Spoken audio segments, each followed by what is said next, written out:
New Thought Media Network. We are a global broadcast network of positive music, media, and entertainment, inspiring humanity's evolution along the journey of enlightenment and creating a world of love, peace, empowerment, and prosperity for all. New Thought Media Network. Positively inspiring.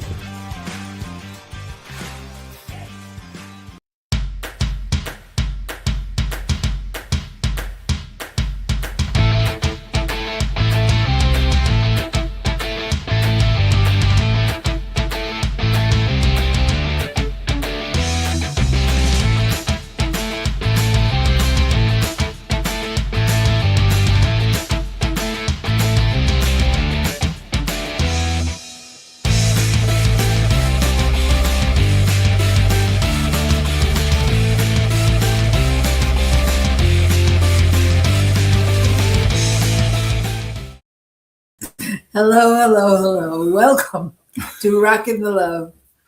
Oh, I am today with my husband, who is very funny. Ooh, that's a new low. I mean, no high. That's good. He's Gil Olmsted. And she's Robin Rice Olmsted. And we are here rocking the love with you as we do every Wednesday. Thank you so much for joining us. We are happy to talk a bit about relationship. And, you know, one of those major relationships is how the heck do we get along with ourselves? So relationship applies to just about everything. So there you go. All right. So first of all, we need to ask you today in particular to like us, love us, do something on Facebook. If you can, go to the Rockin' the Love page and hit the like button, or on YouTube, wherever you are. We really appreciate that. And I'm sorry that I'm moving around and we're trying to dodge the sun as it comes through our window. Anyway, so if you can do that, that really helps us with the algorithm and being able to transmit to you and all those good things. We're so excited today to have our guest, our special guest, Reverend Sunshine Michelle Coleman. Yes, and she hails from the Oakland area of California, which of course is where we more recently hailed from. So that's kind of fun. We know her from there, but more importantly, she and I are collaborating on facilitating a class starting in a couple days. So, which you will hear about. We'll talk a little bit about that. Yeah. So we just want to welcome you. And of course, there's Shay out there. Welcome, Shay. Thanks for joining us. And we know there's others out there that we can't see. So welcome to you, especially to those of us that tell us all the time they're holding us in prayer, our beloved Alvin and Louise and all kinds of folks out there. So Linda and Kent. And yeah, thank you. Yeah. So anyway, so we're glad to be here. So this is, we are now in the middle, past the middle of January. Past the middle. Yes, we are. Past the middle. It happens so fast. Like for a while, I felt like, oh, it's going slowly. It's not going as fast as it usually does. And then boom, it's like, oh my gosh, there's only 1 week left. It's kind of crazy. Yeah, it's very, very crazy. That time thing, it really trips me out. Yes, and it's always so amazing to me that it feels like, you know, the year starts and then all of a sudden you're like, what the heck happened? And then the year ends. It's nothing like when I was 7 waiting for Christmas. It just isn't like that anymore. That's a show. Like, how do you get that wonder back? You know, how do you get that wonder back where you're not, you shift from like not waiting for your days to be over so you can go home and go to bed. Like when you were like, I just want to stay up. I just want to see this. I just want to do that. Okay, that's a whole other topic though. Not today, Robin. All right. So your week, how's your week been? Week has been really good, positive, and very interesting. Working with my own feelings and thoughts around what I do. But I'll tell you what's happening with our spiritual center is very active at the moment.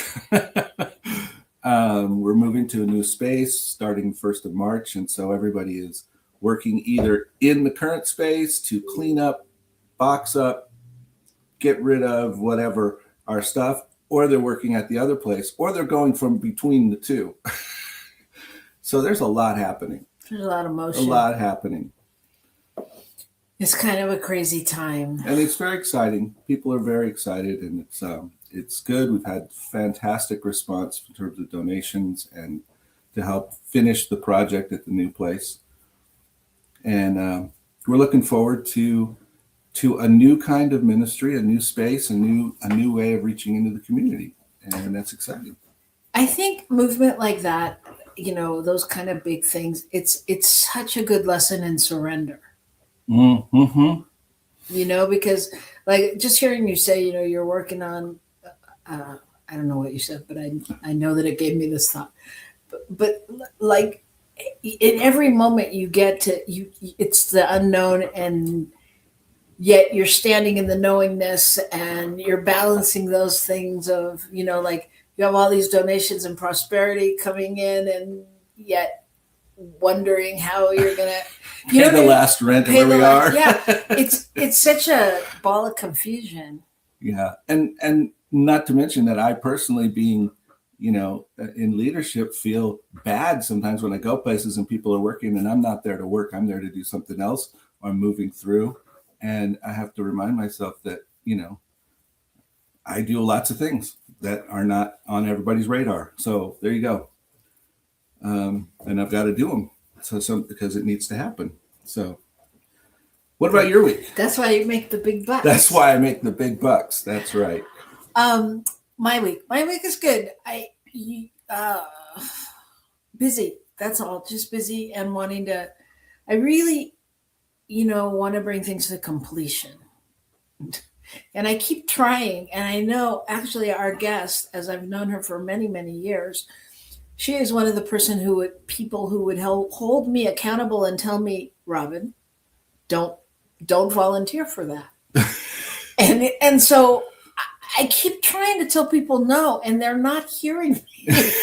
and I know that's another show, but I feel like I feel like I'm being very clear now. I'm explaining to them, no, I don't hold my license at this church. I'm doing things here. I'm doing things there. I'm doing enough. I don't need to add anything in.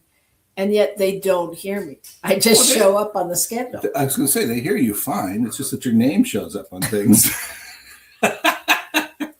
You never told them you'd do it. But that's what I feel my week is like. It's that balance. And even with you, it's that balance of going, no, today we're doing this. This is what we've got to complete. And really being, firm in that, because I know like we can knock things out and get them done, but we're so codependent. You know what? I think we're just revealing a little too much right now. No, but you know what I mean? It's like we want to have such a good time, and we're like, okay, well, let's just do this first. And that becomes later. There it is. All right. So with all that being said, let us move on to the good news. The good news. The good news of the week that we want to share with you. I will start. This is our, okay? You can, but tell them what it is. This is our segment where we talk about the good things going on in the world, which is why it's called the good news. And the reason for that is to remind us that a lot of the headlines that we read are there to provoke us to think the world is bad. So, all of that being said, I am going to share with you a little bit about Veronica the cow. And Veronica the cow has been a part of this family for quite a while. She's not been bred for milking or meat or any of that. She's a family pet named Veronica. And the owner noticed 10 years ago that she started picking up sticks and scratching her back. And here she's seen with a broom scratching her back. And the significance is it's considered to be a multi-purpose tool, and it's really only been documented, other than in humans, the smart ones, other than in humans, it's only been documented in chimpanzees or apes. Wow. So she's a very smart cow. And I think it just goes to the point that we don't really know how smart everybody is. When we walk in the oneness with all the animals and all the plants, and, we hear about the plants talking to each other, communicating, and all these things. And we think, well, we don't know that. Well, no, because we're not tuned into that. But they have a lot more going on than we think. And it's actually very heartening to know for me. Yeah. Yeah, it definitely speaks to that oneness. That's great. I love that. So last week I did a story about Europe, and the good news was in London they have the lowest amount of homicides and crime reported. And I made some comment about the United States, and I was super aware that I compared us and didn't think that we had the same successes. But I myself am outing me that it appears that last year New York had the lowest number of shooting in its history. So that is in 2020. It says in 2025 that New York recorded 688 shooting incidents, and that's the lowest number in history. And it didn't just break the previous record that was set in 2018. It shattered it with 66 fewer shootings than the benchmark year. So, I want to notice Police Commissioner Jessica Tisch said, so police, because you get the women in charge, everything changes. Things get better. You don't always see that. Well, I mean, I think that's great, though. And in the month of December, the shootings fell 43%. With 35 shooting incidents citywide, and that's for crime to fall in December. That's a pretty good thing, period. But so it's just interesting that. Well, can I say what I think is most interesting is that is completely opposite of what we generally hear and would be told and asked to believe is, that in fact, per capita, all these things have been dropping, and they've been dropping a lot of cities around the area. And of course, New York is a Democratic / now socialist bastion. And those, of course, are supposed to be the most dangerous cities. So, what we're told is not what's true. That's the key. And that's part of the whole good news box, is to dig a little bit under what we normally hear. Yeah. So beyond the shootings, the incidence of theft fell 4% and burglary 5% and armed robbery 10%. Yep. Yeah. So it's happening, people. It's happening. No matter what we hear or read, we just have to keep holding the light and knowing the truth. And I'm grateful that we have this posse of people that know how to do that. So, yay. Yay. So I don't want to keep us any longer. I want us to take a little break. And when you come back, we are going to have our guest, Reverend Dr. Sunshine Michelle, join us. And we're going to hear all about this modern twist on a mystic. I was wondering where you were going. Former, older, and modern. We're going to hear a lot of great stuff, and you're going to learn about a great class that is actually virtual. So all of you are welcome to join. So make sure you have your pen and pencil ready to jot down information. And we'll see you right back here on New Thought Media Network. Please help us say thank you to all of our organizational sponsors, including the Hepperlin Foundation, Affiliated New Thought Network, International New Thought Alliance, Science of Mind Archives and Library Foundation, Center for Spiritual Living Denver, Center for Spiritual Living Midtown, New Thought Philadelphia, Center for Spiritual Living United Life, Sunshine Cathedral, Planned Happiness Institute, Summit Center for Spiritual Living, One Heart Retreats, Universal Joy Center, Unity Kitchener, Unity Spiritual Center Ottawa, Home Center for Spiritual Living, Satya Center, Begin Within Ministries, Center for Spiritual Living North Jersey, Unity of Savannah, and the Center for Spiritual Living Seattle, as well as all of our individual donors. On behalf of New Thought Media Network, thank you, and please like, share, and subscribe. New Thought Media Network, come be you. Come expand your spiritual journey. Join us for Just the Talk, Sundays, 1 p.m. to 6 p.m. Mountain Time. Experience Unity Kitchener and Ottawa. Center for Spiritual Living Midtown, Center for Spiritual Living Denver, Unity of Garden Park, New Thought Philadelphia, the Sunshine Cathedral, Unity of Savannah, and the Om Center for Spiritual Living. Come unleash your spiritual potential with New Thought Media Network. New Thought Media Network proudly presents the Science of Mind Saturday Conversations. Learn more about the Science of Mind philosophy, faith, and way of life.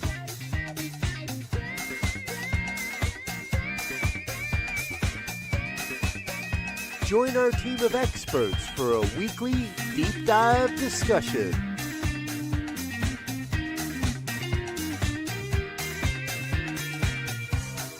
Come study the Science of Mind, chapter by chapter, and resources from the Science of Mind archives. Plan to join us every Saturday, 9 a.m. Mountain Time. Only on the New Thought Media Network.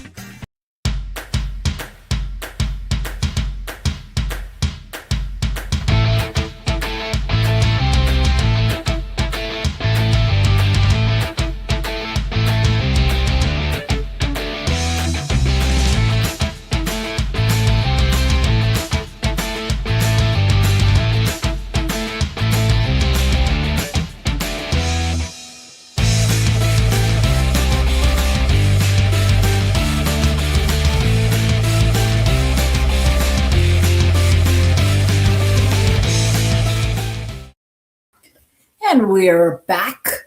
You are viewing Rockin' the Love. I am looking for words. Welcome. I'm Robin Rice Olmsted. And I'm Gil Olmsted, and we're excited to be here with you this week. And we're excited to be here with our special guest, the Reverend Dr. Sunshine Michelle Coleman, who, interestingly enough, I met back in 2009, I think, when we first came to Oakland. And so we knew each other from being together there, and she's since gone on to become a Science of Mind minister or a CSL minister, depending on what you want to say. And she's currently serving as a spiritual director at Oakland Center. So she's back home. Yay. Yay for you. So thank you for being here with us. And the reason she's here is because she and I are teaching or facilitating a class together coming up this week, beginning this week. And so we wanted to share a little bit about it and have you know a little about Reverend Sunshine and, you know, how what we're going to talk about. But I thought I was here because I'm a modern mystic. Yeah, that was a misprint. Oh, shoot. Well, and that's an interesting question. Who's a mystic? What's a mystic? I guess I could say self-proclaimed. Yeah. I mean, And there's only one of us here. So that works. We're all in our own way. Self-proclaimed, we can do that. Go ahead. no, you go. No, you go. Okay, I think the mystics of the world are all, we're all have that mystical side to us, that side where we really anchor into spirit and understand and can see what others might consider crazy. What they might consider very, outside of the norm. In reality, I think mystics understand that the norm is beyond our limits of thinking and possibility. And I think that, so what we're talking about in our class is Ernest Holmes, who is the founder of Science of Mind and Spirit, who also was quite a mystic, particularly when you dive in a little bit into his life beyond some of the stuff that people normally see and know. So. Well, I also want to, were you going to say something? Yeah. I also want to say that Reverend Sunshine also serves. Reverend Sunshine is my minister because my license is at Oakland Center for Spiritual Living. Proud to say. But Reverend Sunshine also serves on the Theme of the Year Committee, whatever that's called. The Right. Global Themes team. I used to, not anymore, but I did it for about 5 years. Oh, Wow. okay. So you didn't do this year's? This year's, not 2026. Yeah, we are in a new year. Y'all talking We're in a new year. about Well, the last 25, yes. yeah, 2025. I know that the last month or two were Right, yours. December, Yeah. But this year's theme, where I was going anyway, is open at the top, which I guess controversially we credit Ernest Holmes with that saying. And so we wanted to talk a little bit about that, because I think when you come into this teaching, I mean, there's so much that you hear that you're like, I'll speak from the eye. There's so much that I've heard people hear about what are they talking about and what does that mean? So let's just start with that, with Ernest Holmes' quote, open at the top. And what does that mean? What does that mean? Well, what's coming to me is, first of all, in our center here at the Oakland Center, I love gestures, and I have the whole community do it. So you come from your belly button, that core in those chakras there, and you come up, that you're open at the top. It's like our teaching symbol. You can even do that with me. You can kind of come from down here, and you're open, like it's rising, and it's just coming up, and it's at the top. Because if we believe in infinite possibilities, which we do, that life is filled with them, and it's about choice, because you don't have to believe that. But if we're hanging out together, we think we believe the same thing, right? Then that allows us to be open at the top. If you're espousing the infinite possibilities, then you have to be open to what those possibilities might be. They might be radical. I was talking to somebody before this call that was talking about radical things. Mm-hmm. It might be different. It might be something never thought of. But that creative medium, that thing itself that Ernest Holmes talks about in the first chapter of the Science of Mind text, allows you to be open at the top so that we can be a conduit for its good. Yeah, I think when I think of Ernest Holmes saying that, I think the thing that has struck me is that he and I've read other stuff about him not necessarily expecting people to read his books after he was gone and things like that, that he was not stuck in having brought somehow, the tablets down from the mountain and given us the be all end all of what it means to be spiritual. Yeah. He searched and looked at lots of different things, pulled things together, noticed where different religious groups agreed, and those kinds of things, and pulled those things together and kind of came up with this understanding. But his key was, that's that's just where we are now. Mm-hmm. And we can continue to grow and learn more. Thank goodness for that, because then, that gives hope for some of the stuckness that the world seems like it's in. Yeah. Things can change like that if we allow it. And that's really true. They just boom, and it's different. And I've in our center we say, all faiths welcome, none required. And it's kind of that idea that it's all encompassed. It's all encompassed. And, whether you have a faith that you think you have or whether you don't, or whether you're over here or over there, doesn't matter. What matters is that we come together seeking spirit. We're seeking the same energy. We're seeking the understanding of our lives through this spiritual way of speaking, I guess. Yes. I like it. Yes. Yes, yes, and more yes. Okay, thank you. I'm done.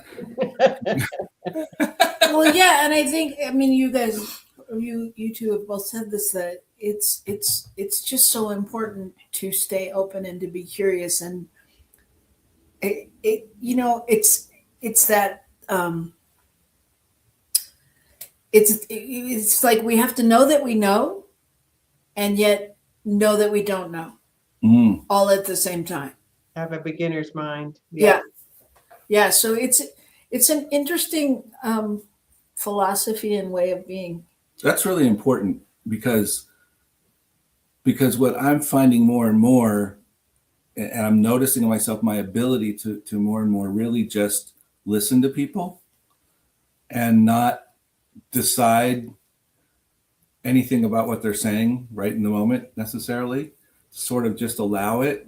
And first of all, it's a lot less taxing than making up a whole bunch of things about it while they're talking, but it allows me to really honestly not make it about how, well, if they're saying that and I don't think that, then I must be wrong or they must be wrong, and we must, and those kinds of things. If I can let that go, I can listen to it and find out what's in there that's for me, what's in there that we might be able to work with together, that kind of thing.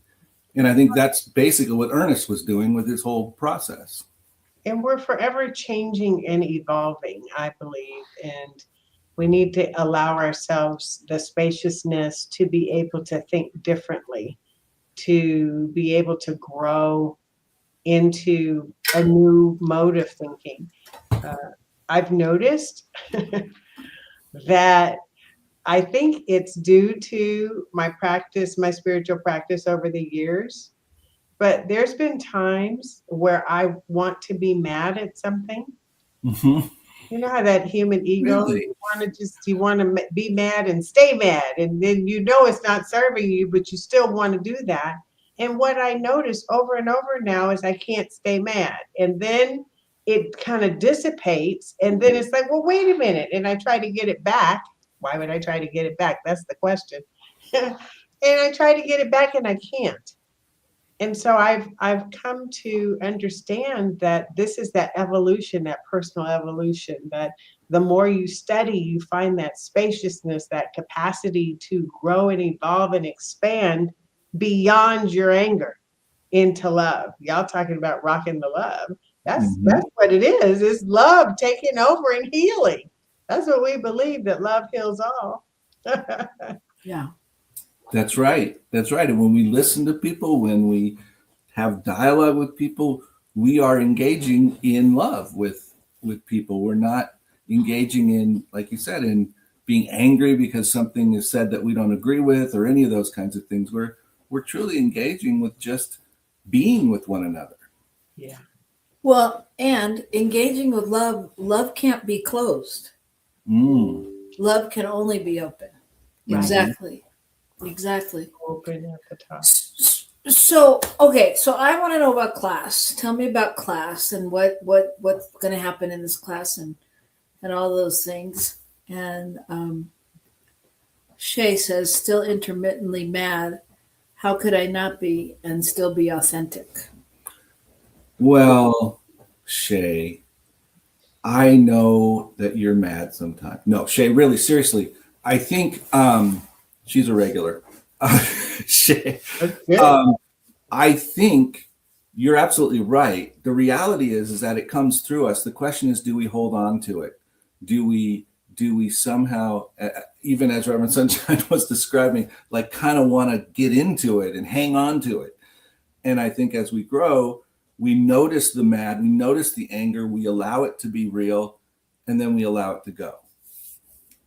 And Yeah. learn from it. I would say learn from it, Shay. I believe that everything serves.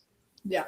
And if we look for the lessons learned in it, we'll find that. And then it allows us more inquiry into ourselves, into our behaviors, into why we're holding on to things or not, and how it dissipated perhaps, or either we let it go. That's being authentic. You don't give up your authenticity, you lean into it.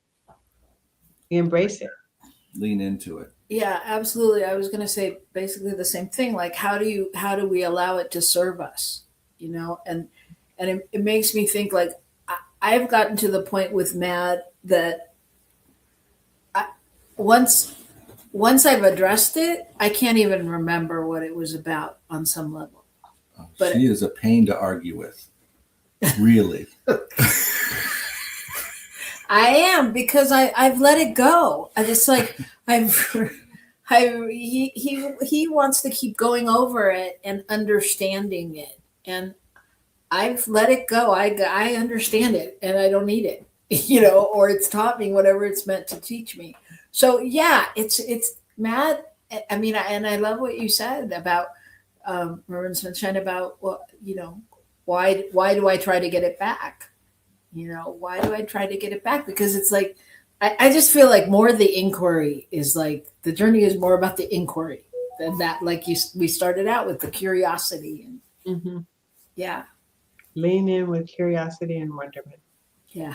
Which begs the question of open at the top, because what we're saying is it's about the journey. It's not about a destination.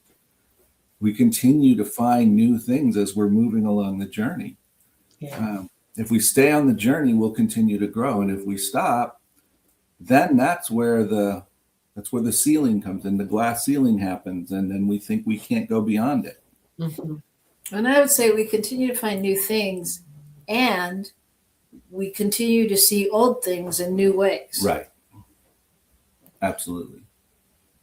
So the class, Robin, you asked about, this is a 10-week class on Thursdays starting tomorrow, not in a couple of days, Gil, it's tomorrow. Oh, yeah. Okay. Thank you. 22nd at 5:30 Pacific, 6:30 Mountain. And y'all figure out the other times. Everybody's welcome. It is virtual.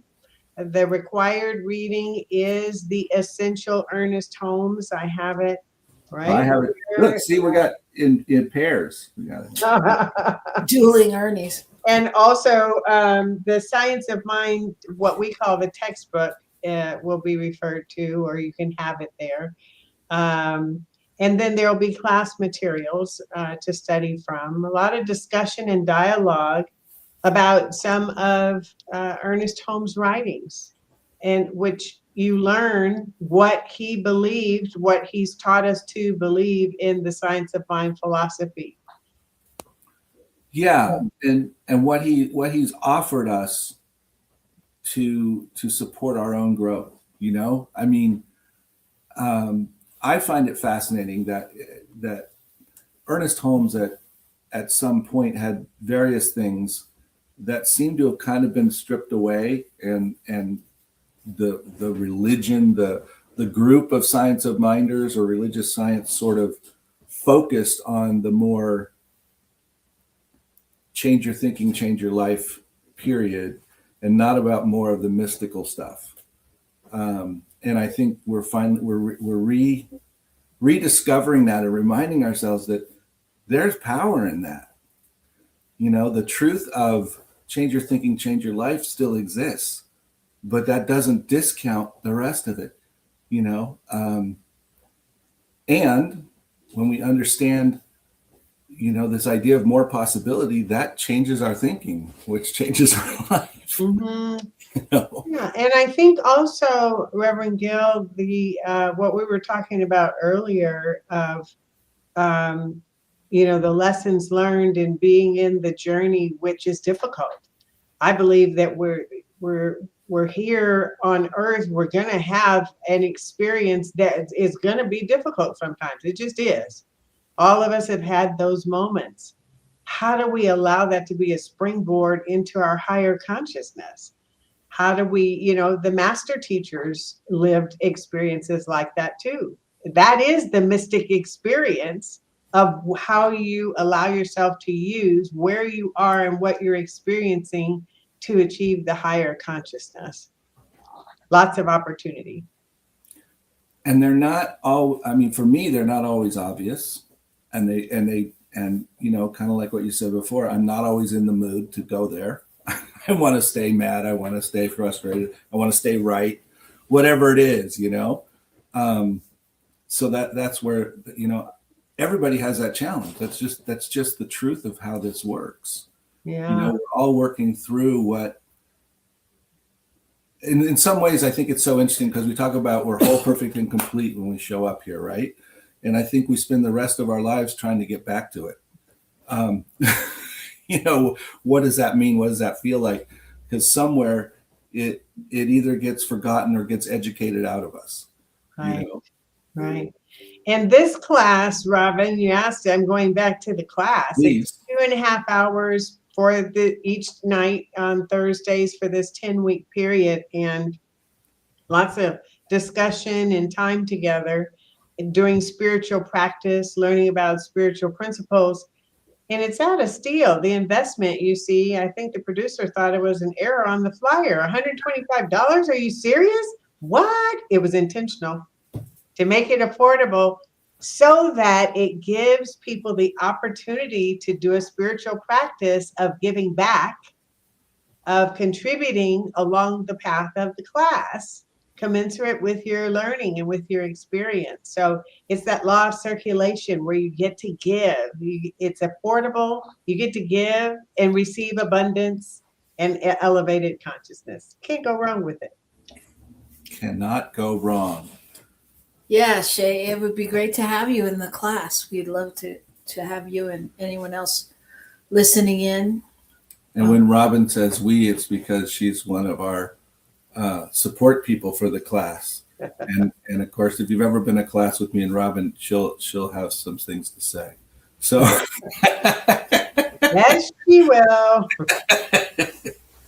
What? I'm quiet. But I think it'll be fun because I think that there is so much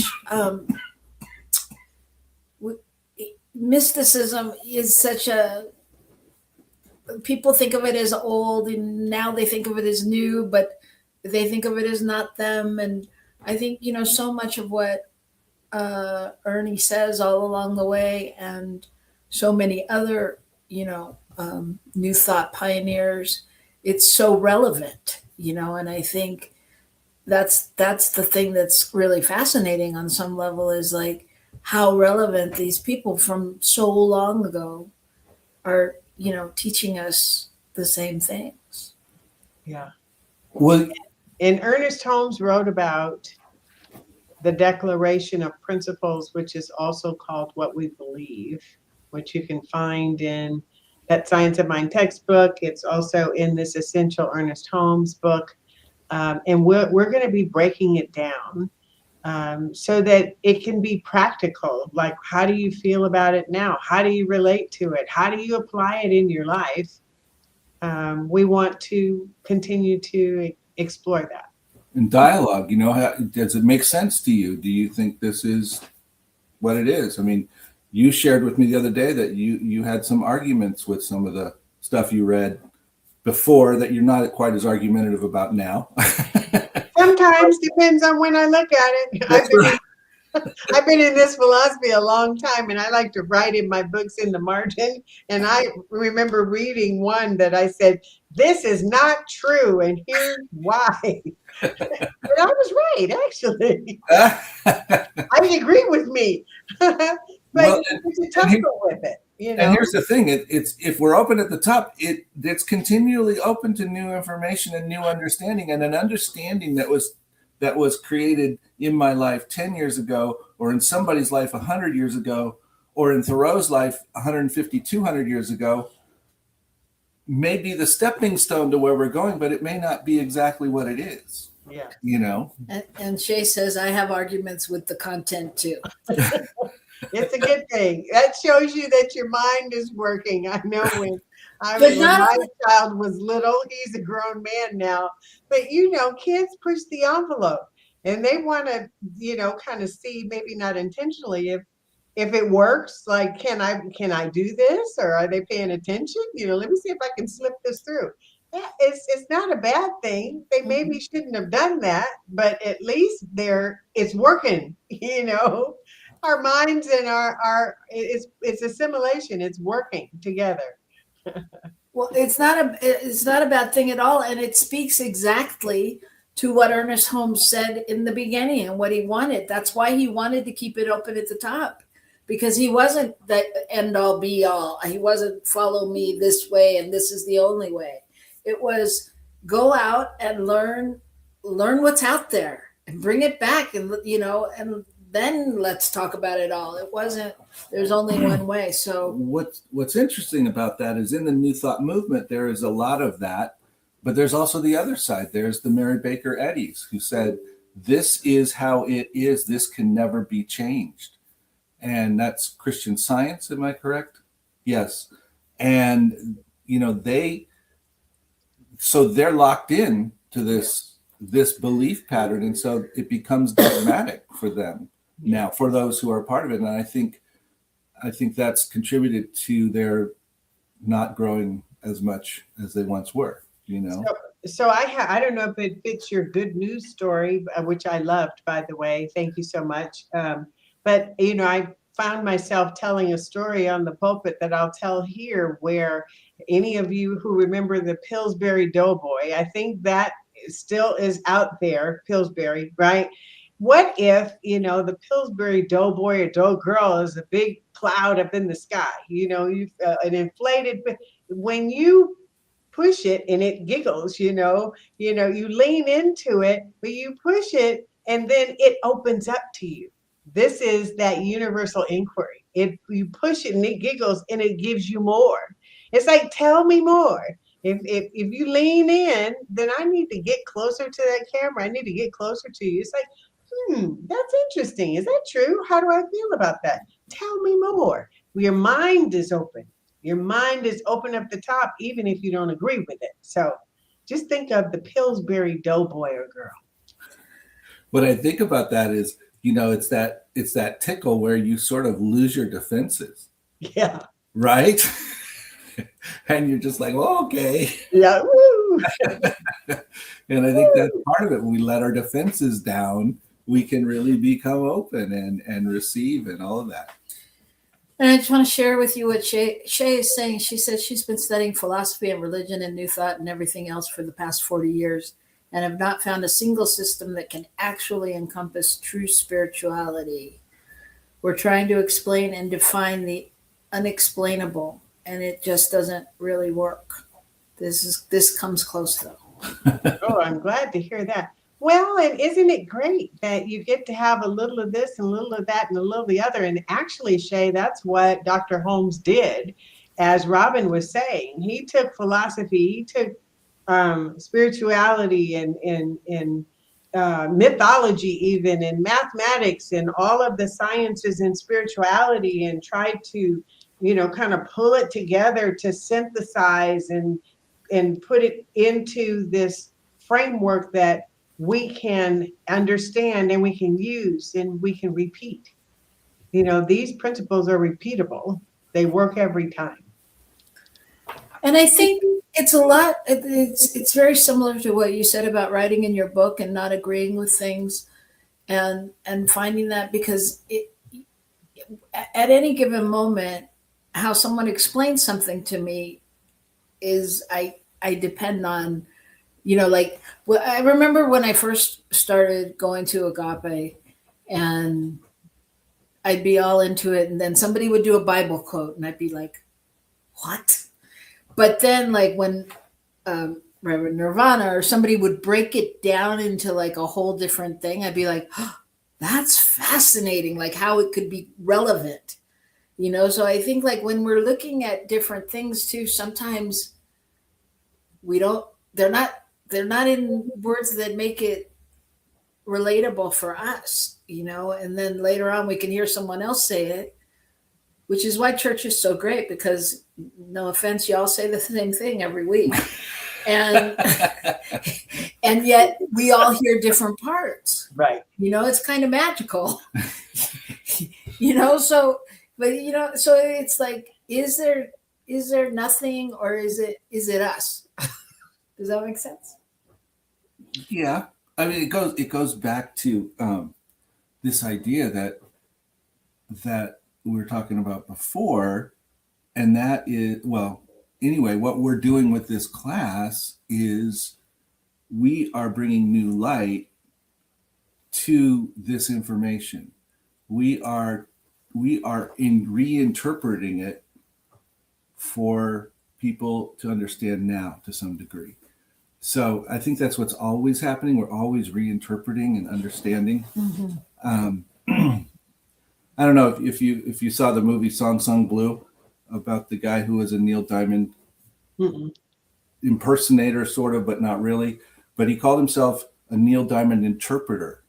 Oh, he thought that the music was so incredible that he was here to help people hear it and understand it. And I think that's kind of the idea, is to really go, wow, what does that Bible verse there mean? Why did he refer to that? That kind of thing.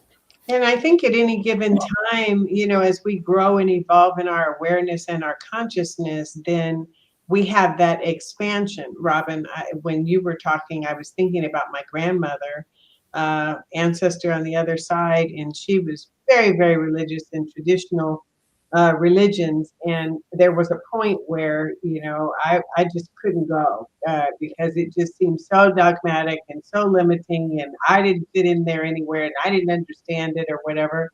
But as I loosened up and allowed myself to expand and to blossom, I found myself being able to go to her church and worship with her and just, let seep in what made sense and the rest just let it go.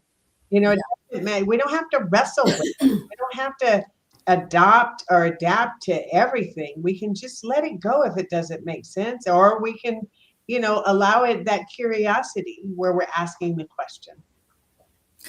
Yeah, I love that. And I love that you brought in Grammy. I'm like, oh, but you made me think of after my mom died and we had our service at a Catholic church, and the priest was talking to me afterwards and was like, "So are you going to come back to the church?" Which was definitely a big no in my mind. But what he said to me, what I remember him saying to me was, he goes, "You should come. There's a lot of cute boys here now."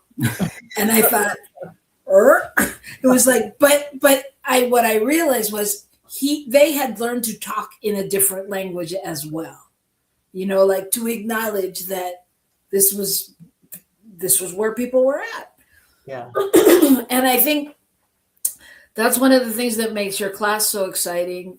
And I can say honestly that I've taken class from both of you, and well, you're both brilliant, but it's always so the brilliance comes from the people.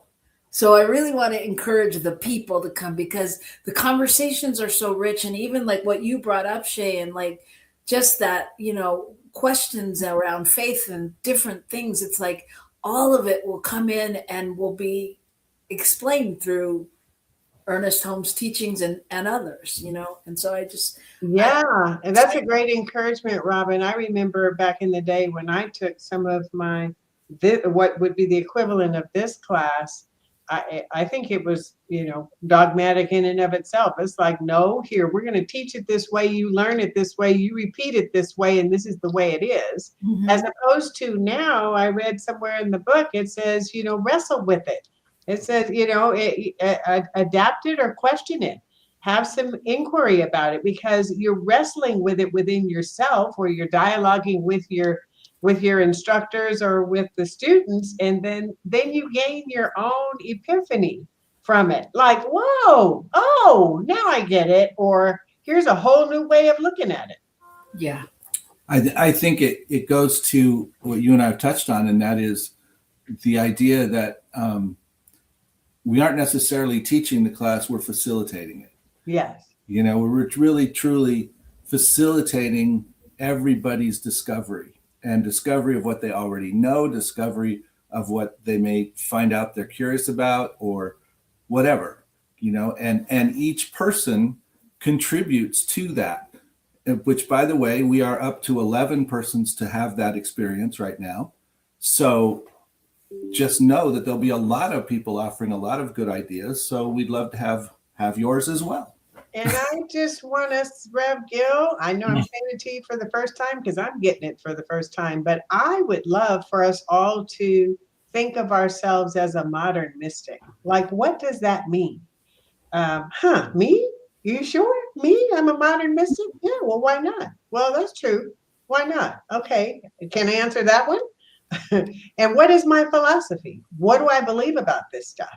How would I say what I read Ernest Holmes saying in the Declaration of Principles? Well, how would I say it? How do I apply it to my life? Somebody would think you're a modern mystic because of it. Well, I love that. And even if you just ask people to try it on for these 10 weeks, try it on for these 10 weeks. And if you can't stand in that place of being a modern mystic, stand in the place of, what if I am? What if this is true? That's one of my favorite questions. I remember when I took my first screenwriting class, the teacher asked us, so what do you do? And everybody said what they did. And he said, that's not your answer from now on. You are a screenwriter. And I was like, oh. And literally, I've never looked back. I get a little nervous when people ask me what I've written, but I get it. Even just to have that mentality and to just think about the possibilities. So I love that. And yes, I am. A new spiritual practice, Robin, that I ended up giving somebody some years ago, and I use it to this day. It's called the 5-second rule. You can go longer than 5 seconds. But for 5 whole seconds, what if you allowed whatever the thing is to be absolutely true? Like, how would that feel to put that on? To be a screenwriter, to be a mystic for 5 seconds, like, letting all doubt aside. Yep. And if I have one written, I have one written. It's all my own thing, right? So. Yeah. Well, this has been a wonderful time. I can't believe we're at the end of it, but I'm so excited, and you can actually have more of it by just signing up for this class. And there's all kinds of ways to do that. You can follow the QR code. You can go to a website. Did we put the link in here? We would. Mike always sent it to you. Can you put it in? Did you see it from me? Okay. Anyway, you can find it. If you can't find it, send us a note. And there's payment plans and all kinds of things. So there's no excuse unless you have something else to do on Thursday night, but you're going to be. And especially for those who are wanting to be on the practitioner path, this is a required course. So you would want to take it now with Reverend Go. And Go. Go. All right. So I'm so excited. I'm more excited now than I was. So I'm so excited. Thank you so much for taking time to join us. I know you're busy doing lots of good stuff in the world. And so.